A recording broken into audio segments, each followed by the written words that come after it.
What's going on, seventh grade math? How are we doing? It is the second week of our Google Classroom adventure, and I'm super excited about this week because it's something that is going to be very, very useful for us in math. It's all about solving proportions. So, we're going to talk about what are proportions, how do I solve them, and where do we go from here? So, without further ado, let's get to the notes. Transition. This week we're going to be talking about solving proportions. Before we get into that, I think it's really important to know what a proportion actually is. So a proportion is two ratios or fractions that are equal to each other. So for example, like 1/2 equals 1/4.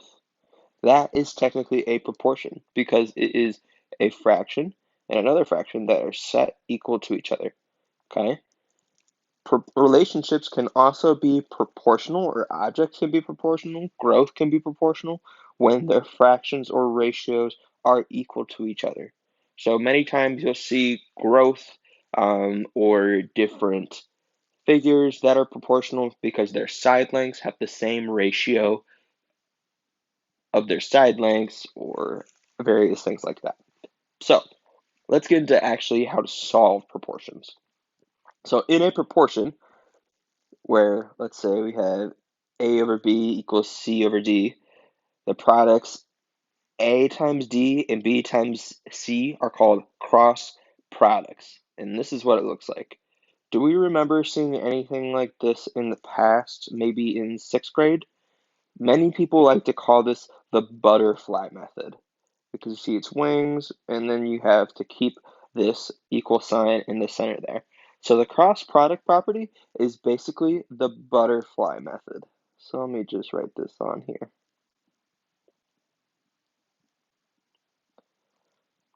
So the cross products of a proportion are equal. So they did 2/3 equals 4/6. So they cross multiplied and did 3 times 4 is equal to 2 times 6. And when we get here, 3 times 4 is 12. Let me make that 2 a little better. And 2 times 6 is also 12. So this checks out. This works. So there we go. Let's see if these other fractions that we have are proportions. So the first thing that we need to do is we need to do the cross multiplication or cross product property. So I'm going to start with number 1 over here. So we have 3 times 36 equals 9 times 12. And I'm going to jump to a calculator for that. So I have 3 times 36 and 9 times 12. And I see that they're both equal to 108. So that tells me that these proportions or these fractions are proportional. So yes, are proportional. If I could spell, that'd be good. Here we go. All right, so there's number 1. Number 2, I have 3 times 9 and 2 times 18. 3 times 9 equals 2 times 18. Well, I know that 3 times 9 is 27 and 2 times 18 is 36, but I also know that 27 and 36 are not equal to each other. So no, they are not proportional. And I know that they're not proportional because their ratios, their fractions, are not equal to each other. Third example, I have over here, I need to do the cross product property where I'm cross multiply 3 and 16 and 6 times 8. So I have 6 times 8 on the left and 3 times 16 on the right. Let's make this a little bit easier. Still working on writing this stuff out. So 6 times 8 is 48. And I also know that 3 times 16, well, 16 plus 16 is 32, plus another 16 is in fact 48. So yes, these fractions, these ratios are proportional.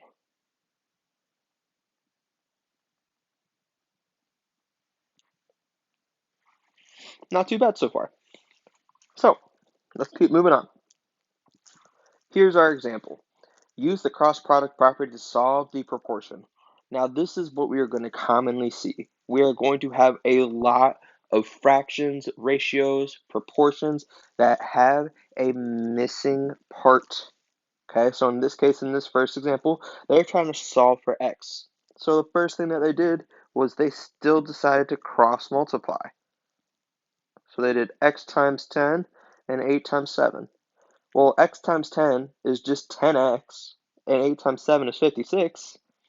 Now, in order to get x by itself, what they did, instead of having 10x's, they wanted to divide by 10, so get 1x. And they found out there that 1x equals 5.6. Now, they do the same thing over here. They're trying to solve for y, but this one's a little different because it's y plus 2. They still cross multiply in order to find this out. Whenever you have two fractions that are set equal to each other, cross multiply. But it's super important that they have to be equal to each other. So I'm going to write that down. In order to cross multiply, maybe,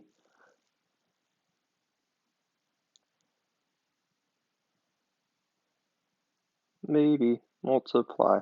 There we go.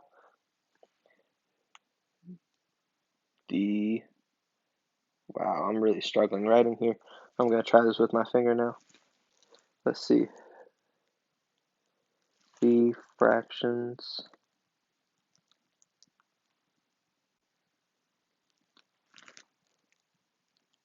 have to be equal to each other.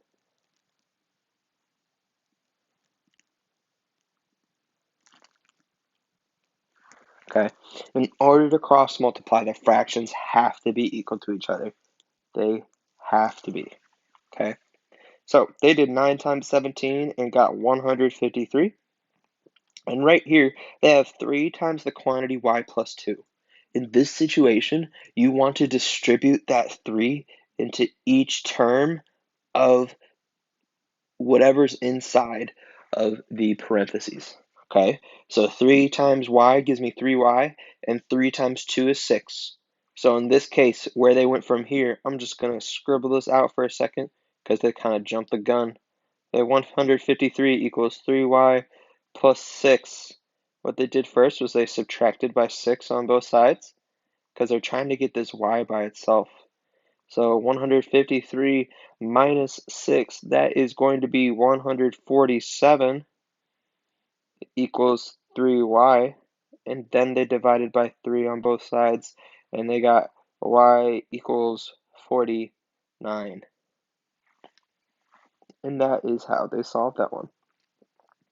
So let's try this with 3 examples, and then you'll be off on your own for the week. So use the cross products property to solve these proportions. So again, the very first thing that I'm going to do is I'm going to cross multiply. I'm going to do the butterfly method. So I have 2 times 28 equals 7 times x. So 2 times 28 equals 7 times x. So let's see, 2 times 28 is going to be 56 equals 7x. Now in this case, I need to divide both sides by 7, and I get 8 equals x. So 2 sevenths equals 8 over 28. Okay, that's our first one. Now, number 2, I need to cross multiply again. 12 times y and 5 times 6. So 5 times 6 equals 12 times y. So I get 30 equals 12y. And I need to divide by 12 on both sides. And I'm just going to leave it like this. 30 over 12 equals y. And that is my final answer. One last one with just a little bit added difficulty because it's z plus 1. But I am going to cross multiply again. Okay. So I have 15 times z plus 1 equals 40 times 6. 40 times 6, let me just double check over here. 240, whoops, times 6, I believe it's 240, and it is. Okay, so I have 15 times z plus 1 equals 240. Now I need to distribute, I need to do the distributive property, and I'm going to do 15 times z plus 15 times 1, so I get 15z plus 15 equals 240. Sorry, these equal signs are not looking great. So now I need to subtract by 15 on both sides. I need to subtract my constants. And I get 15z equals, let's see, 240 minus 15 is going to be 225. And now in this last step, I need to divide by 15 on both sides. So z equals, let's go over to the calculator, 225 divided by 15 equals 15. Equals 15. So that is how we go about solving proportions. So again, just to recap, let's remember that proportions are two ratios or fractions that are equal to each other. And then in order to solve them, we need to do the cross products property, or we need to cross multiply.